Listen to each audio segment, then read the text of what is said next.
2024, ano de eleições municipais no Brasil.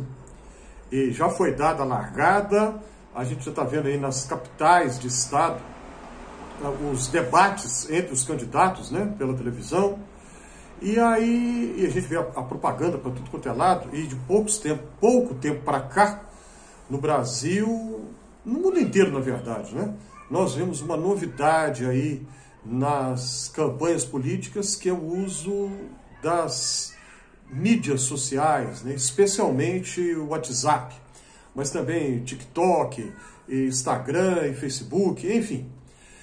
Mas uma coisa tem nos preocupado muito: a maneira como muitos candidatos têm feito a sua propaganda política é preocupante, porque não apresentam proposta nenhuma para nada. Limitam-se a ofender, xingar, atacar, insultar, humilhar os outros candidatos. Insinuam, fazem insinuações, sempre a partir de uma perspectiva muito moralista, mas não apresentam proposta nenhuma para absolutamente nada. Com isso, é claro que eles fazem isso de uma maneira deliberada, né? É um risco calculado, porque algumas pessoas vão perceber que o candidato A ou B ou C não tem nada para propor e fica o tempo todo ofendendo e insultando os demais candidatos. Mas muita gente não percebe isso, infelizmente não. Lamentavelmente não.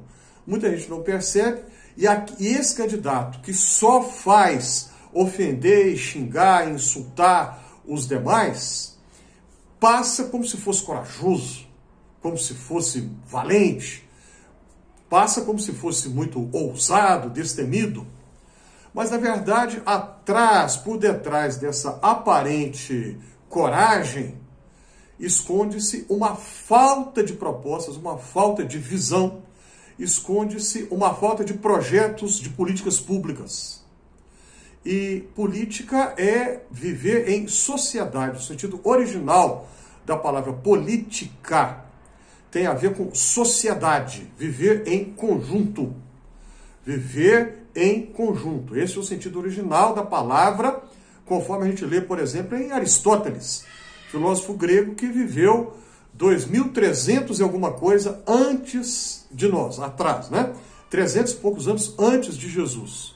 Aristóteles fala que o homem, no sentido de humano, é o animal político, né? Em grego é o zoon politikon, criatura política, no sentido que o ser humano vive com outro ser humano. O ser humano é um ser gregário por natureza. Então, originalmente, conforme o uso original da palavra que a gente vê em Aristóteles, então 23 séculos atrás, política é a vida em sociedade. Aí quando esses políticos, esses candidatos hoje, vêm fazendo suas campanhas só na base do insulto, do xingamento, alguns até mesmo dizendo que tem que matar, isso mesmo, tem que matar os que são partidários de uma perspectiva política diferente da sua. Isso não é vida em sociedade, isso é divisão, né? Estabelece uma divisão, nós contra eles. E um discurso maniqueísta, né? Um discurso que é extremamente ingênuo, que vai dizer assim: eu e aqueles que pensam como eu, aqueles que estão comigo, nós somos bons, puros, perfeitos. Os outros são maus, são do diabo, os outros são vermes, imundos, sujos, que não merecem nem sequer viver, não merecem respirar o mesmo ar que nós respiramos. Um discurso que só vai insuflar ódio e medo nas pessoas. Aí esses candidatos falam mentiras, as infames fake news, em relação aos outros, e se colocam como se fosse a única salvação, a única barreira, o único escudo contra um mal imaginário, um mal que não existe em lugar nenhum. Só na cabeça das pessoas que acreditam, que engolem essas mentiras que candidatos sem proposta apresentam. Preste atenção esse ano nos debates, preste atenção nas propostas de políticas públicas que cada candidato apresenta. Quando a gente olha para a Bíblia, a gente vai encontrar que a Bíblia tem muitas sugestões de políticas públicas. E é isso mesmo. É claro que naquela época a organização social era totalmente diferente da nossa, claro. não havia, por exemplo, política partidária tal como nós temos atualmente, não havia os conceitos de direita e esquerda tal como existe atualmente, claro, não havia nada disso naquela época, mas a Bíblia sugere especialmente um cuidado para com os mais pobres, os mais fragilizados no plano socioeconômico. Pense nisso, preste muita atenção nisso, nesse ano que nós vamos ter eleições, então, nas cidades brasileiras, e sempre, esse é um cuidado que nós, como cidadãos e cidadãs, sempre devemos ter.